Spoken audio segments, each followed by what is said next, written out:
Sa nakalipas na taon, sanga-sangang problema ang naidulot ng COVID-19 pandemic. Mula sa edukasyon, trabaho, ekonomiya at higit sa lahat, kalusugan.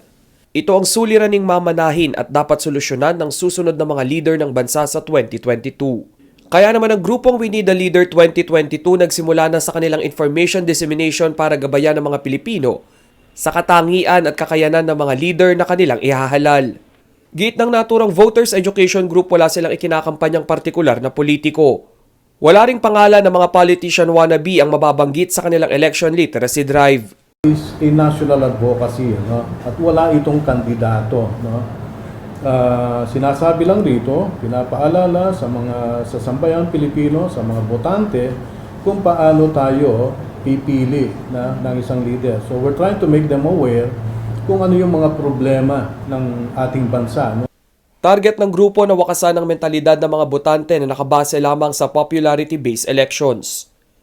Bukod sa nakaiintindi at may respeto sa batas, marapat lamang din umano na may paninindigan para sa kapakanan ng bansa. Ang isang leader, dapat kinukonsidera ang kapakanan ng sambayanang Pilipino, no? At ipaglalaban ang para sa Pilipino, hindi yung para sa ibang bansa, no? Yung kapakanan ng ibang bansa. Ipinupunto ng grupo ang territorial dispute sa West Philippine Sea na kahit pananalo ang Pilipinas sa karapatan sa pinag-aagawang teritoryo, ay tila nababaliwala pa rin ito dahil sa patuloy na paglabas-pasok ng ilang international ship ng walang abiso. Dumating din sa puntong mismong Pilipinong mangingisda ang sinisindak sa sarili nilang bansa. Isa pang tututukan ng We Need a Leader 2022 group ay ang pagkumbinsi sa taong bayan na humanap ng pinunong may konkretong plano upang matuldukan ang COVID-19 transmission sa bansa. Kabilang na rin ang post-pandemic recovery plan. Marami tayong naging experience na dissatisfaction, ano?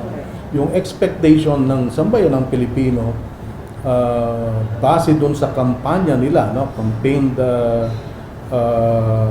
na sinasabi nila, pinapangako sa mga tao, hindi natutupad, ano? Nagsimula na ang Voters Education Campaign ng grupo sa San Simon, Pampanga. Kabilang sa mga nakibahagi ay ang youth sector, mga negosyante, LGBTQI+ community, at nagpakita na rin umano ng suporta ang ilang religious sector.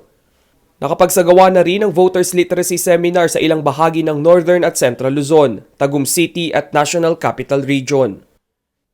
Rainiel Pawid, CLTV News.